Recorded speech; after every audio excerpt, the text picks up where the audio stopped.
Hi, everyone. Thank you for joining us in this session of the Pipeline Fest Virtual World Tour. Just a reminder, the session is being recorded and it will be available pretty soon after the conference. So if you miss anything, you can get it there. Just a reminder to follow at Tenbound on all the socials to keep up to date with all of our events and content.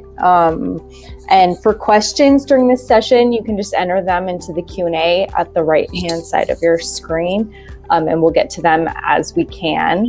So here is Sales Development Fundamentals, getting back to the basics, and I'll hand it over to Pete to kick us off. Thanks. Awesome. Thank you, Hannah. I appreciate it. We have a fantastic panel here today. We'll introduce all ourselves here. We'll start off with Christine Rogers. Where are you from? What do you do? What's going on? Hi, Pete. So good to be here. Christine Rogers. I'm the president and COO of Aspireship.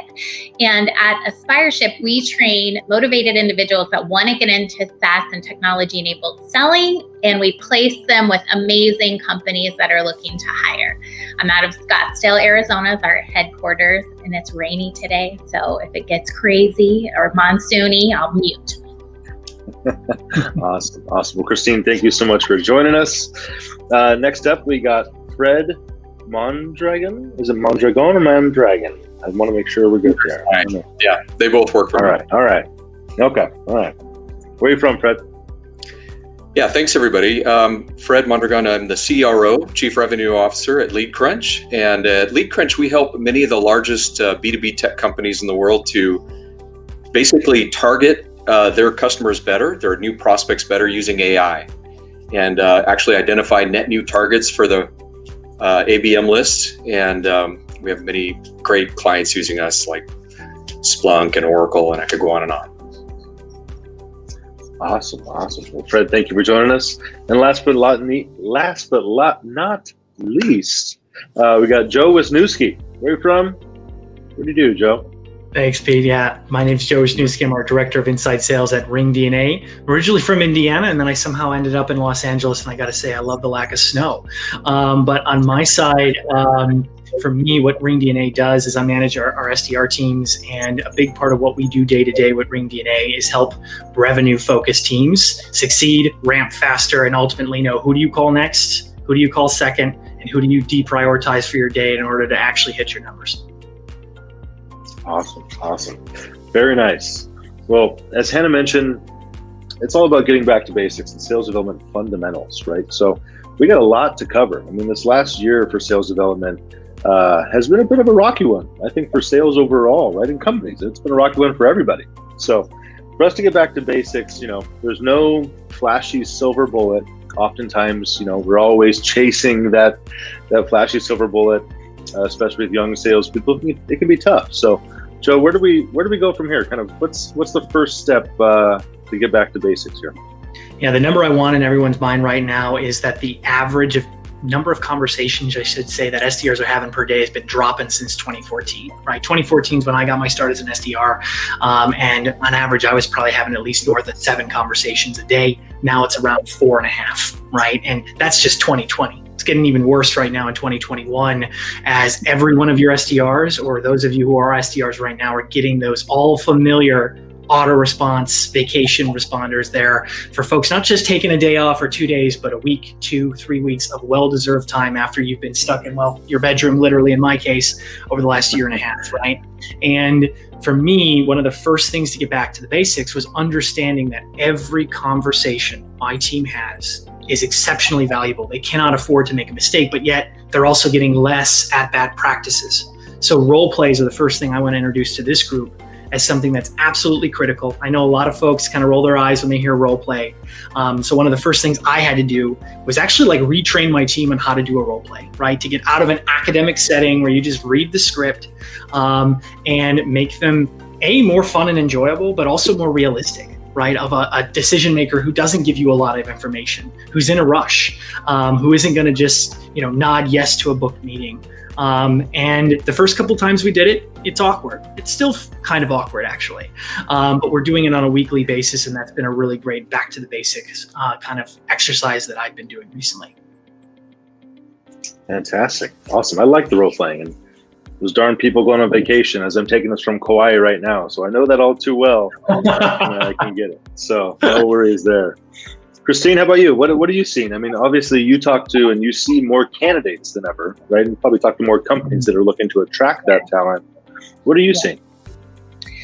So I think the one thing, I loved the conversation around there's no silver bullet. We all want that to be the case. I mean, everybody does. Leader, and we all do. Every executive is like figuring out what is it. We all get kind of wound up about that, but there really isn't. And I love that we're really focusing on the fundamentals. It's so important. But one thing that I think is controllable and is so often one of those things that we just kind of push to the side is being organized. This is one of the things that salespeople, we tend to be a little ADD, and get excitable, happy years, we do all the things, but we forget that allow our day to manage us because we get excited, we start booking meetings, and we forget that we have to be extremely organized. We have to update the CRMs. We have to make sure that we have the allotted time, check, double check, make sure that if you have a meeting, that you take the time to prep a couple minutes before the meeting.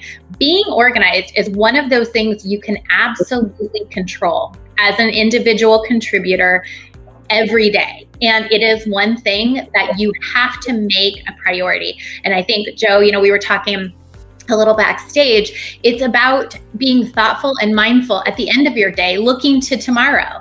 It's about, before you start the day, taking a quick glance at your calendar, making sure that, okay, I've got my times allotted for prospecting. I've got my times allotted if I'm going to use video to record some videos. Am I ready to record a video?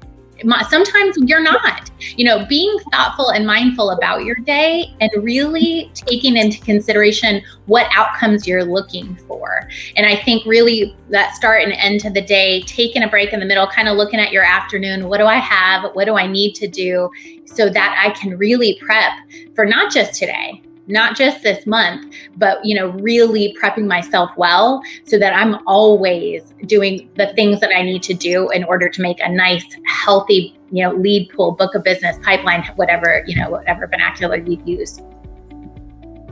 That is awesome. No, the inner athlete in me, the ex-college baseball pitcher is chomping at the bit here is, controlling what you can't control. You can't control the weather. You can't control the umpires. You can't control the antics of the other team, right? But you can control the work you put in every day, and you can control what's going on between your ears on a daily basis to get your job done, right? So I think that's incredibly important, and it's, all too often we just waste emotion on what we can't control, and that can be incredibly draining, especially in salespeople, right? Our job's emotional enough, so to waste some energy on that, it's we got to get over it quicker. Control what we can't control. Yeah, Fred, I'm curious to hear your thoughts. From a CRO level, you're coming in way over the top of the SDRs. What are you thinking, and what are you seeing here in getting back to basics? Well, I'm going to follow up on Christine's theme of organized. And from my perspective, being organized from a strategic perspective is really getting that ABM list right? The target list right, and getting it prioritized correctly.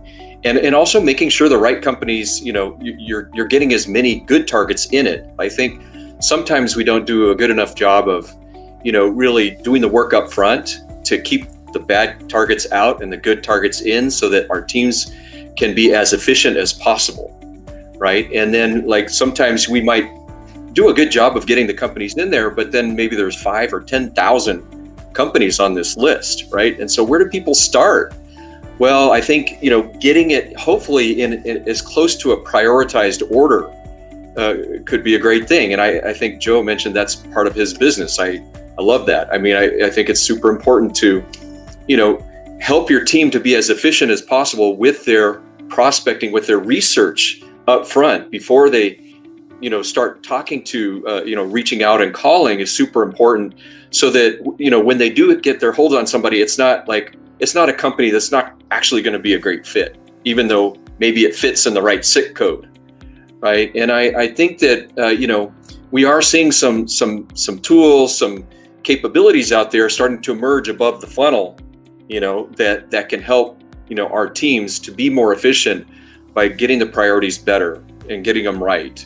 And I think especially as AI grows and in the market and going forward, I think we're going to see more and more of these assistants to prioritization and getting our people working on the hardest hitting, the best targets that they possibly can. So that's kind of what I would say. It's like start looking into that, figuring out kind of how you can make sure you get your targets as good as prioritized as possible. Awesome. That's a perfect segue into, I often see this in the teams I used to run and other companies that I work with and consult for, is young salespeople typically, will have a little bit of analysis paralysis, especially when they start to get overloaded with information. Who should I call? Why should I call them? What talk track am I doing? What's the messaging look like, right? What are some strategies to potentially avoid this, right? And to really ensure that they keep on track rather than, getting bogged down in some of the information. Yeah, on my end, I think it's twofold, right? What Fred brought up before of dumping 15,000 accounts on folks is just so familiar to me. And one of the first things I had to do when I had a similar situation happen was we created a tiering system. And anyone can do this. If you're using Salesforce, it's easier, but other CRMs can do it too. I realized that my SDRs were going after a particular set of accounts, right? In certain industries that had closed lost opportunities, that had a high intent score with any type of system you might be using to track that. And I simply made each one of those variables a point, right? And if you had more of those variables, you were a tier 1. Like the perfect account that has previous history, it's gotten a lot of emails, folks are downloading content. And I just ran a script in Salesforce that made those tier 1 accounts. So out of my 15,000, only about 4 to 5% are tier 1. That's a lot easier for my team to just say, great, tier 1 is good, tier 2 is okay, tier 3 you can deprioritize and make it super simple. That's it. So that's a strategy I've recently employed that's been really helpful. And again, anyone can do that in your Salesforce, like grab your Salesforce admin. They can help you run a script like that. And on Christine's side, when she's talking about organization, one trick I've been leveraging to help stop the analysis paralysis is a lot of my newer SDRs are kind of run off. They want to think of their own strategies. And I love that independence. I don't want to cripple that. But at the same time, what I have is I have them pick up their phone in their timer app on iPhone or on Android. And I tell them, all right, you're looking at an account, hit the start button. How long does it take you to actually come up with something for that?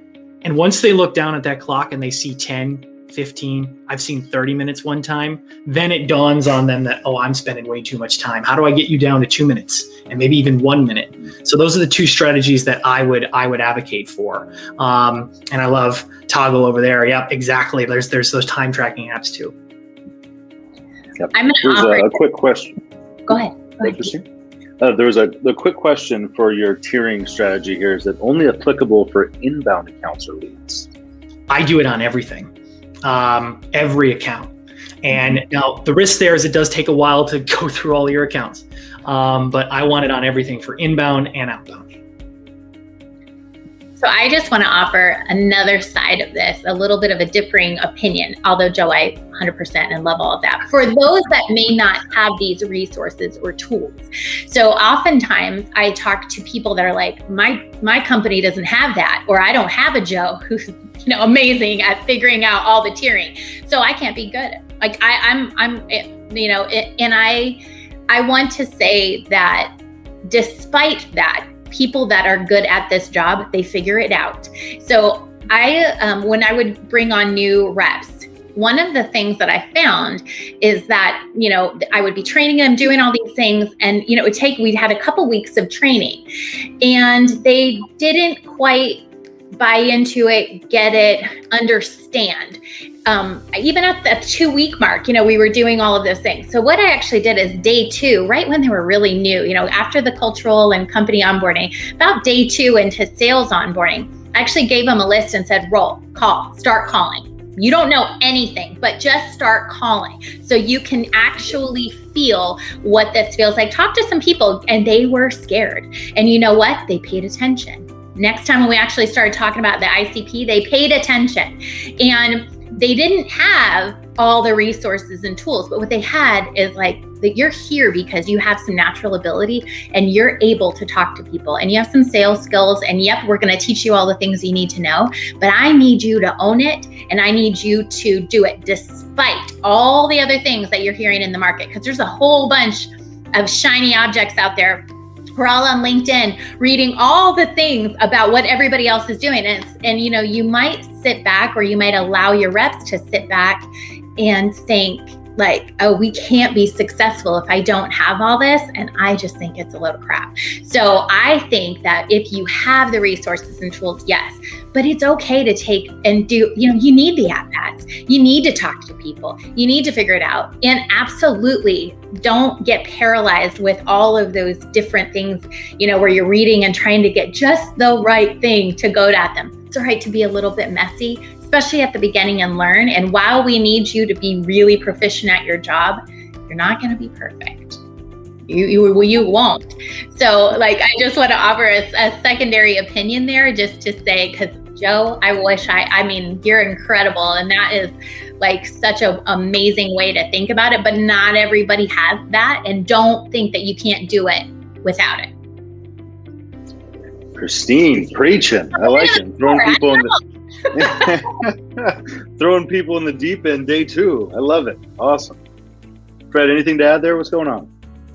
Yeah, I think I get Christine's point, and I just feel like it is a major issue you brought up, though, Pete. You know, that young folks coming out of college, some of them are going to be great at research, and others maybe not so much, right? And that can lead to inconsistent results, right, all over the map. And it is a challenge, and you can have, you know, missed opportunities because of that. Like if you assign a certain part of the list to one person who happens to not actually be that good at it, but maybe they're a great conversationalist. So once they get on the line with the right customer, they can be great. And so I do feel like, again, that, you know, tools might not be in everybody's hands, but they are getting cheaper. They're not so expensive to get into for simple prioritization and things like this. And I do feel like you should get companies in the hands of your folks, and they should start researching right away. I do feel like you can take away some of the frustration by having some tools that get some key pieces of data right in front of them. You know, some firmographics, some technographics, some other kind of information that helps them understand if it's a good fit, and kind of do a little bit of groundwork, and then yes, throw them in. That's awesome. That's awesome. And getting back to controlling what you can't control, right? I mean, having a 2-hour block in your calendar, and depending, of course, you know, what product you're selling, how many phone calls you're making, how many emails you're sending, but really targeting, okay, I'm calling, you know, tech companies from 8 to 10 on Tuesday morning. I'm calling, I don't know, auto shops on 1 to 3 Thursday afternoon, right? So not only do you have it blocked off in your calendar blocking can be incredibly impactful, right? At the same time, it's only impactful if you stick to it. So that's been my rule since day one with teams I've ran, if you're going to put it on your calendar, you better damn well stick to it. There's no ifs, ands, or buts about it. And if you're not going to do it, then don't block it off in your calendar. However, with me specifically, having that messaging, having those talk tracks, and like customers pooled together, so you're not topic switching, right? Content switching back and forth. If you can have 10, 20, 30 of somewhat of the same phone calls or emails lined up over and over again, you can really start to get in a rhythm, right? So that's something that I always mention to folks. Control what you can control. If you have 100, 200, 500 prospects, start to pull like ones together, right? And that should kind of be your call list for those given days of the week. You can start to get in a rhythm and get things going. So Pete, would you recommend to actually maybe specialize some of the SDRs on certain sub-verticals or something?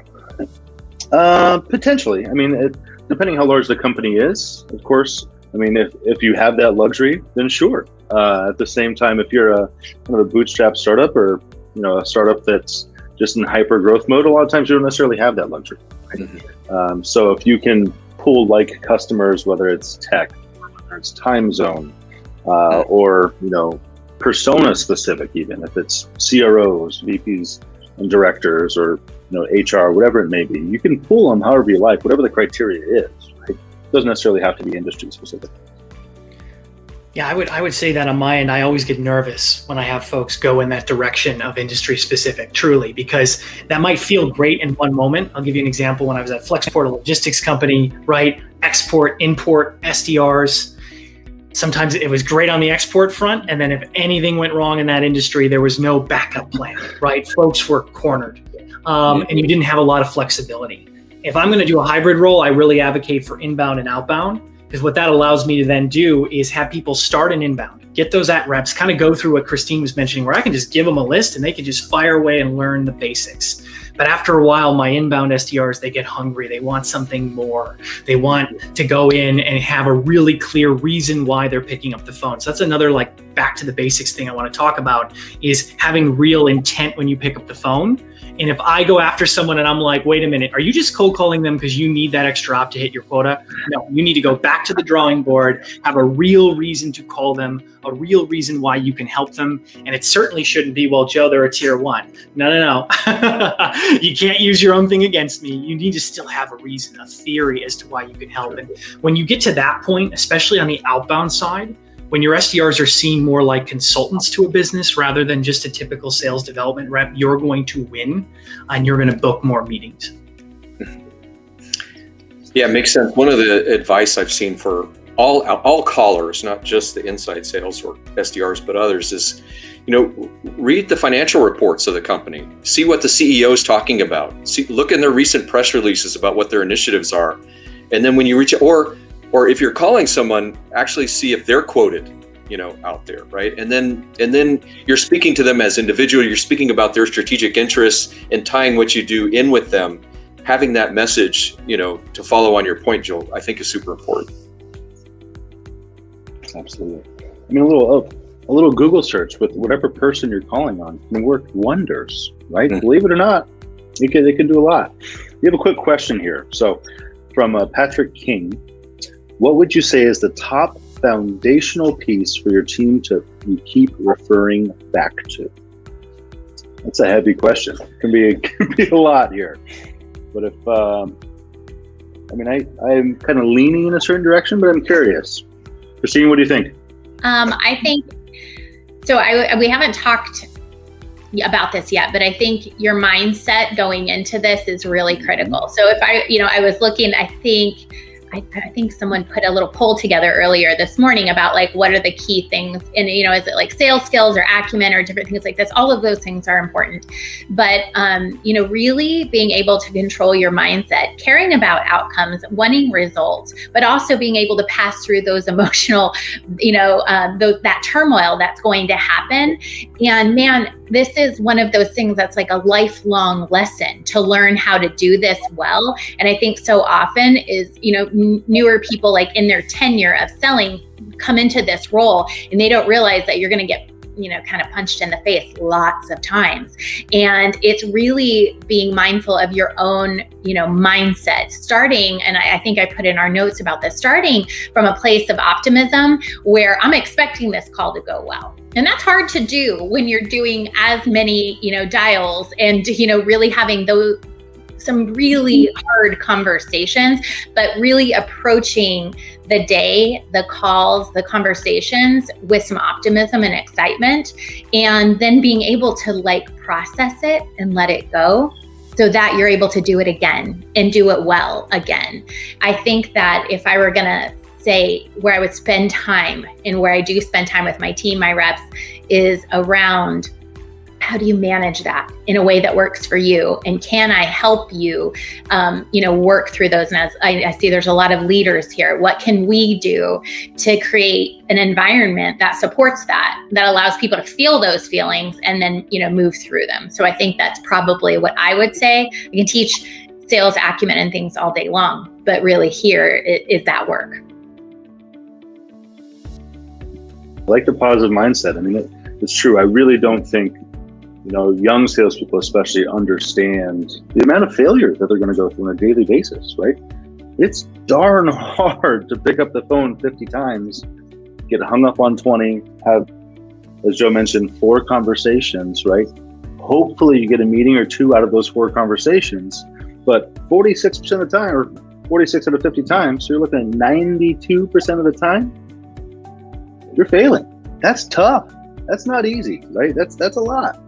So to do that day in and day out, month over month, it can be wearing, right?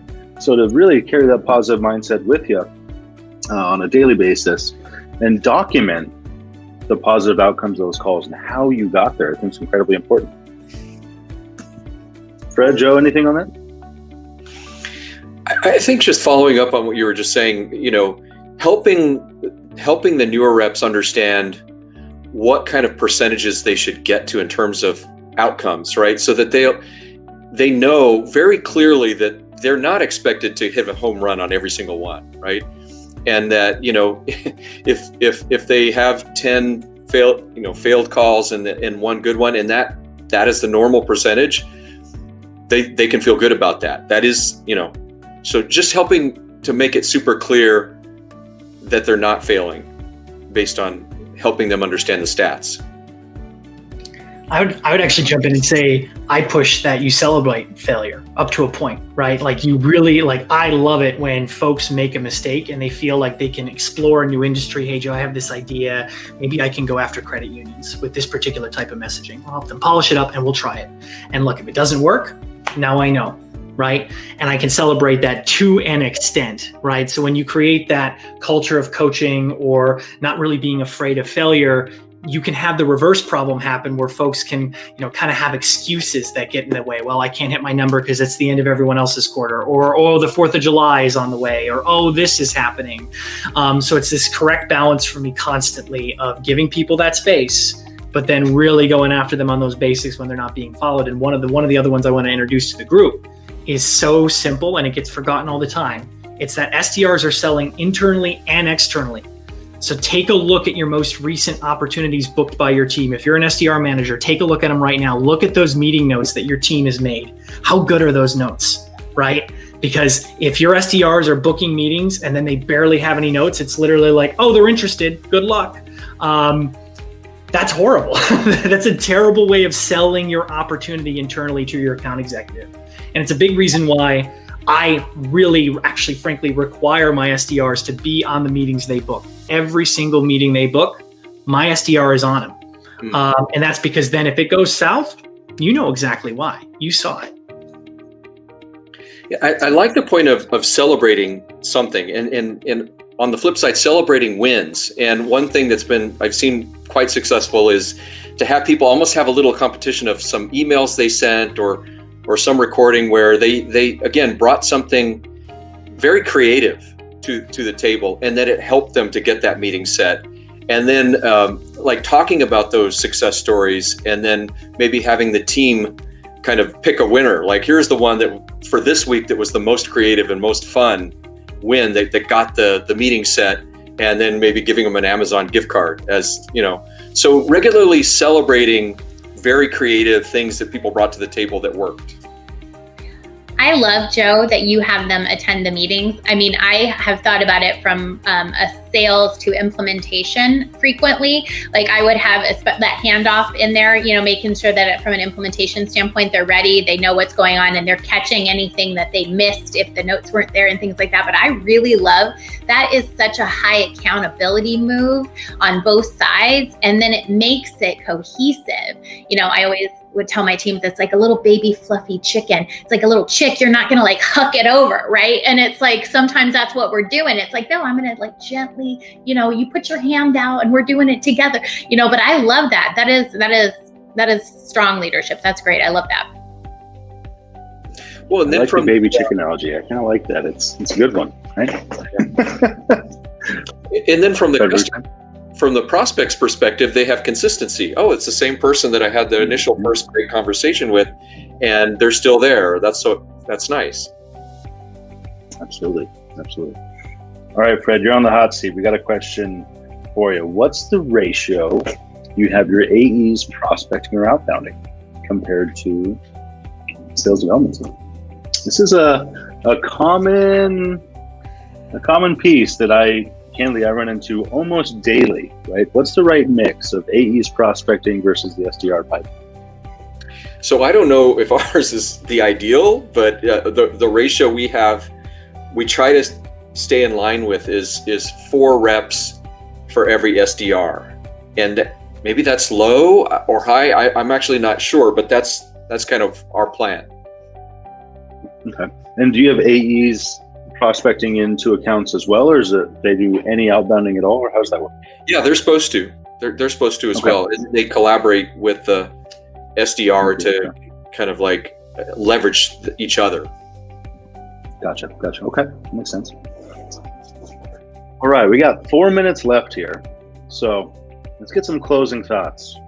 Joe, what do you think? What's your positive, soapbox for the folks here that are attending this thing? Is obviously everyone's here to learn, right? So if you were to leave the audience with anything, what do you got?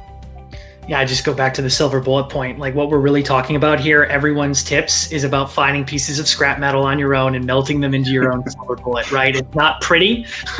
It might not make the best LinkedIn posts, but truly like just consistently making the same number of dials a day. You need to look and make sure every single member of the team is doing that. I certainly need to triple check that myself all the time because there will be moments where people do it and then they stop. It's so easy, but it's the core fundamental element of any sales dev team. The last thing I'll also say is that all these suggestions that we're sharing, I always have like a rubric for my customers that I'm working with or folks I'm just giving tips on. How big is your company? Where are you at in your development stage as an SDR team? What series round do you have? Because it's all so different. And I'm always trying to figure out creative ways to give somebody an easy way to get started. Even with tiering, it's free. It's just as long as you can like sort by closed law stop, that in itself is a version of tiering. Run with it. And then as you get more sophisticated, maybe then you do have a Salesforce admin and you can create an equation that is free and just run it in your system. And I love being able to like spread out those tips depending on what stage you're in, because you will read stuff, you'll hear from panelists like me, but you got to triple check. Wait, is Joe in the same position actually that I'm in? Is his team as big? Is his company as big? And if no, you should take what I say with a grain of salt. Absolutely. So that's the last thing I would leave with the group. Awesome. Fred, what do we got? What's your silver bullet for the audience to go against the grain here at the end?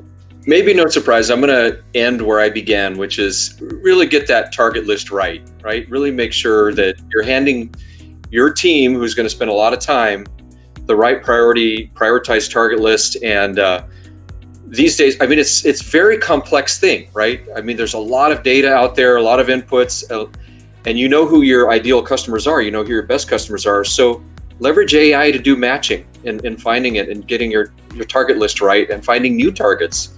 And by the way, that's what we do. So that's why I'm so passionate about it. Nice. Shameless plug. It's all good. We'll take it. Christine, what do we got? Okay, so I loved a couple of the points that Joe and Fred made about transparency and giving people the information that they need so that they know where they line up and where, how they're performing against ideal. I really love that. I thought that was a strong point because no matter what stage or whatever we're doing, we can still do that. We can be transparent and help people understand their numbers comparatively. And I think that was a really strong point. I also loved the conversation around celebrating, but also celebrating the kind of one of the companies that I love to follow, Gravy, they call it fail-abrations. Like these are things that didn't work and they celebrate those as well. I loved that point, that Joe is making, so that it's allowing people some creativity in a space and in a job that can sometimes seem monotonous, but allow people the buffers, kind of like, just a little bit of buffer to be creative, try something new, and stretch their legs a little bit in this role and see what it is, and then learn and move on one way or the other, share it. And I really loved those pieces. And, lastly, I would say, Joe, you made such a good point around size and company and target. And for those that are like, I come from the SMB side, SMB and mid-market, an ABM list is less, that may be important, that may not be important, but I think that's a really important piece to understand your customer. That is another thing that you can do very, very well, no matter what role you're in. Go do more listening on the tech support calls. Go to customer experience. Know your customer inside and out, because on the front end, you doing that and investing in that and that time to know who they are, that's a controllable. You can do that. Anybody can do that. And if your people aren't connecting well, have them connect with customers. So those are my thoughts. Awesome. Well, Christine, Fred, Joe, truly thank you so much. Some of the best in the business. I truly do appreciate all of you taking the time, and I'm sure that everyone else does here as well. And that'll be us signing off. For getting back to the basics. Good luck to everybody getting back into the office, hopefully fairly soon. Maybe hybrid models coming in, but thank you again. Hope you all have a great rest of the day and great rest of the week. Thanks, Pete. Thanks, everyone. Thanks, everybody. Nice to meet you. Nice to meet you.